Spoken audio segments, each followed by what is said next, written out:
What is up, guys? Justin here, Ryan in the back.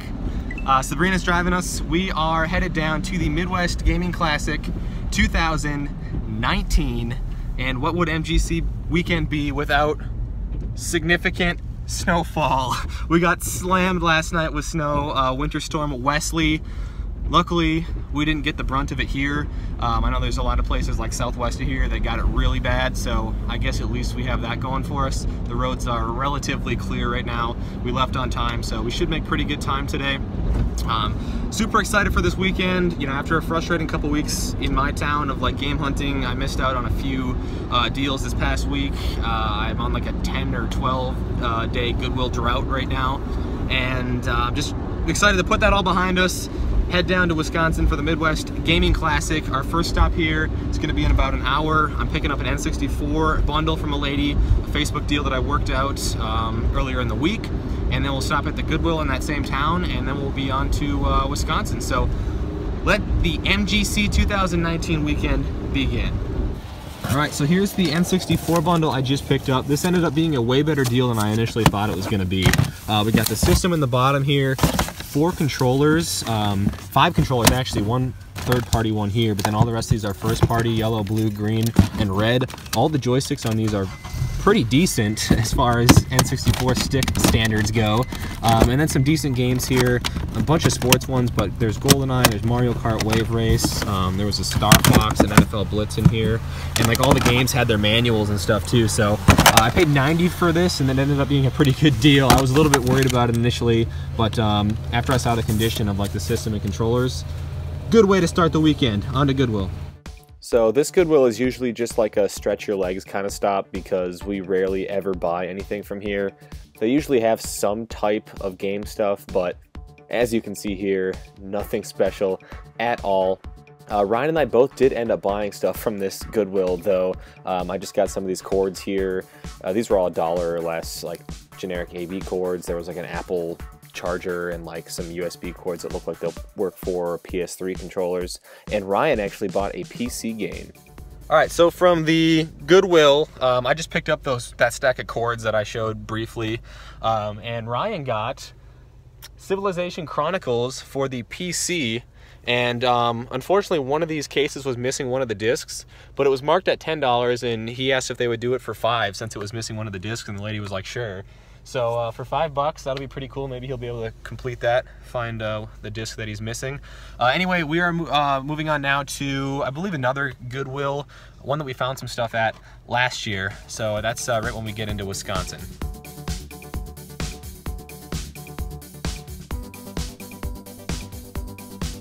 So this is the sealed Chicken Little Goodwill here, where I found that sealed GBA game many years ago. But by far the most interesting thing they had this time was this Socrates, like old school looking game system that Ryan and I really had never heard of before. We did a little research on it though. We saw some selling online, you know, for $50, and then they had the box and a few games and whatever. So they had it priced for $50 here, but unfortunately we had to pass at that price. If it was half off or something though, we definitely would have grabbed it.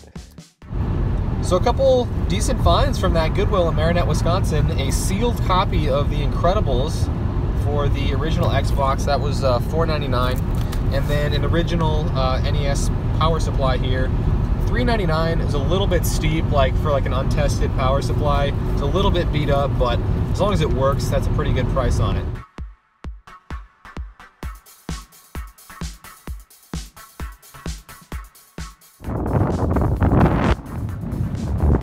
Windy as balls. So this store is decent for like cheaper filler titles. They don't have much of the popular stuff, you know, Mario, Zelda, Pokemon. There was a Zelda 3DS game hanging out in there, but I don't know if they just rarely get that type of stuff in, or if they underprice it and maybe it just sells super quick. But either way, the video game selection at the store gets smaller and smaller every time we stop here, so I'm sure it won't be long before we just completely axe this one off the list, but at least for now it's worth a quick stop anyway.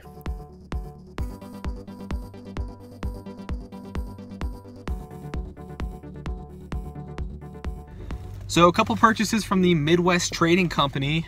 For the Game Boy, I got this boxed copy of Tesserae. I think is how you pronounce it. I've never seen this game before, never even heard of it. So when I saw it in there, I was like, yeah, I'll go ahead and grab it for $9.99. It does not have an insert, and unfortunately it did not have the manual, but it has the poster and a couple like promotional inserts, so I took a shot on it for $9.99. Ryan also made a few pickups here. Yeah, we got a couple Genesis games. First, Arcade Classics. This one is missing the manual, but for $3.99, not too bad. We got Super Street Fighter 2. This one is complete. I did have the cartridge, but I kind of wanted the box and manual for that one, so. And then last but not least, we actually got a Sega CD game. This one is called Kids on Site. Now, I've never heard about that one, and I couldn't really look it up, so I don't know if that's a good price or not, but we'll never see it again. Right, so exactly. It's a good price. All right, on next to Don Father Games, what used to be GB Games in Green Bay, Wisconsin. So this has kind of become a classic stop now as well. There's like a Burlington clothes store right next to it that Sabrina likes to go into while Ryan and I go into Don Father Games here. So last year on the way down to MGC, this was the store we spent the most time and money at. They had some really killer deals going on like their retro stuff last year. And I actually messaged the store on Facebook earlier this week to see if they had any similar deals going on. Unfortunately, they didn't, but the guy did say they were going to be putting out like 100 new NES games for sale on Friday afternoon, which is right when we were going to be there. And he was actually putting them out while we were there. You can see him putting out some new NES games into the case here. Unfortunately, it didn't end up being anything we were real interested in, but we still did make a few purchases. Don Father Games. We did buy some stuff this time. Last time we were here, when we came down to meet Topsy Turv, we walked out here empty-handed. They didn't have any sales going on this time like they did last year on the way down to MGC, but I did still find some stuff. This Mohawk and headphone jack cartridge, which they had the last, I don't know, 3 or 4 times I've been here. For, I don't know if they marked it down or what, but I swear it was more than that last time, because I probably would have bought it unless it's gone up in price recently. It looked like it was like a $25, $30 cartridge, so I snagged that. This was pretty cool. Resident Evil 4 preview disc for the GameCube. I've never seen this before. There's no manual, but I don't think it came with one. All the ones I saw online just came with one of like the white inserts, so I can throw one in there, and hopefully that'll be complete. Disc looks good on that. I've never seen that before. And then 2 filler GameCube titles, Meet the Robinsons and American Chopper 2.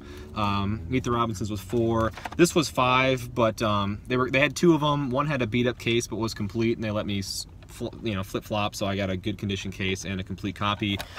Ryan got a Sega CD game. Yeah, we got Third World War. Now this guy, I'm not sure if there was originally a foam piece in here, because this manual is super thick. It's like 65, 70 pages long, and it barely fits in here, but yeah, one I haven't had yet, so. $21.99. Look, we looked it up. We saw, 25 to 30 for a complete one, so I thought that was a pretty good deal. Next up, we're going to Mojo's in Green Bay, Wisconsin. Cool little shop that we stopped at last year on the way down to MGC.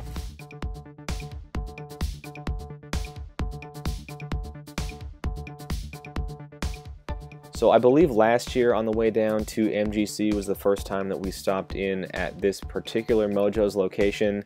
I think it's one of their newer locations. They have a few of them in like the general Green Bay area. And actually I saw a sign while we were in here that said they are moving to the mall in Green Bay, Bay Park Square Mall, which will be even more convenient for us for next year because we always stop at the mall and grab lunch at the food court. And if Mojo's is right there, well, that's going to be even quicker for us. So this store doesn't just have video games. They have all types of media stuff, VHS, DVDs. They had a bunch of books. Sabrina bought some books last year, I remember. There wasn't a whole lot this year that we were interested in, but I did still make a few purchases. Alright, so a few purchases from Mojo's. Not a whole lot in there this time, but they still do have like they have these $2.99 games, and they do them for $4.10. So I found this originally, Suzuki All-Star Extreme Racing for the Dreamcast, just a cheaper title that I didn't have. That was $2.99, so I was like, let me see if I can find a few more $2.99 games to make the $10 deal. So I found PGA European Tour. It's a little beat up, but didn't have that one for the Game Boy. Also Cliffhanger, which I kind of already showed, but did not have that one either. I couldn't find another $2.99 game to complete the 4 for $10 deal, but I spotted this one, Bill Bob's Huntin' and Fishin'. This is not one I intend to keep, but I don't know. Maybe I'll have some fun with this at the show this weekend, try to give it away or try and trade it in the vendor hall or something. I don't know. Anyway, we're going to move on now to Pre-Played right across from the mall in Green Bay. Then we're going to cruise over to the mall and have some lunch. So for whatever reason, we could never seem to find the entrance to the parking lot of this store. So we always used to park over here in what used to be Mattress Firm, which I see they either closed or they moved or whatever. So that was a little bit disappointing, but yeah, this was our spot right here. We used to park every single time, but we had to park over in the Burger King this time and walk over. So this store is kind of similar to the Midwest Trading Company in that all their prices are generally very fair. The only issue is that they never really have anything that great. Their selection is fairly generic for most systems. I mean, look at this N64 selection here. It was pretty pathetic, but it's usually a decent stop for some filler titles, and it's right across the street from the mall where, again, we grab lunch all the time. And I'm showing a little preview here of what was actually my biggest game store purchase on the drive down this year. Pre-Played. All right, a couple purchases from Pre-Played. For the GameCube, I got FIFA Soccer 2004 for $3.99. I'll pretty much pay that for any GameCube game I don't have already, as long as it's complete. And then the Don't Judge purchases here. Barbie Game Girl, $1.99, didn't have that one. And Barbie Fashion Pack games also for $1.99. They had a $2.99 Barbie game that I needed too, but I resisted. So Ryan got, for the PS2, Crash Twins Sanity there for $4.99. They had that one plugged into like their tester or their PS1 system that people could play in the store. And you saw PS2, sorry. He saw it sitting up there and we grabbed it. And I also made one big purchase here from Pre-Played, which is in the trunk right now. I'll show that in the next clip. All right, so this is what I bought here. I got it like in this plastic bag here that he gave me, but it is a Sega Saturn Mission Stick in the box. They had it marked at $44.99. I took it off the top shelf, got covered in dust. So I was like, this thing had to have been sitting up there forever. Maybe I can haggle the price a bit. He looked it up when I got up there and saw, you know, kind of what I saw, that they're going for probably twice that in the box. So he knocked a couple dollars off for me. That's the best he could do, but that's all right. The box on this side, if I can get it out, is a little bit beat up here, but it's not horrible. The front of it looks pretty good, and for the price I got it for, I'm pretty happy with it. All right, that is going to do it, I believe, for the game hunting on the way down to the convention. We were trying to keep it more consolidated this year. The past few years, actually every year we stopped at all the stores in like the Appleton, Wisconsin area as well. And we've always just been getting to the hotel like super late, barely enough time to get our wristbands and stuff. Otherwise we'd have to get them on Saturday morning, which we don't want to do. So we're just gonna call it a day for now. We were just at the Appleton stores back in December anyway when we went down to meet Topsy Turv. So we're gonna head for the hotel and hopefully be able to relax a little bit when we get there. So here's a quick overview shot of everything we picked up on the drive down to the convention. This is always one of our favorite parts here, is just getting to the hotel room, relaxing a bit, laying everything we bought out on the bed, and taking a look at it all at once. So coming up in part 2 of this MGC 2019 series, we'll be taking a look at everything that happened at the convention itself. I took a ton of video this year, not just of the vendor hall, but everything else that was going on as well. I spent a ton of money at the show this year. I got some pretty cool stuff though. Ryan and I even got to work at a booth for a little bit, so we'll show all that coming up in part 2. So thank you guys for sticking around and checking out part 1 of this series. And until next time, take care.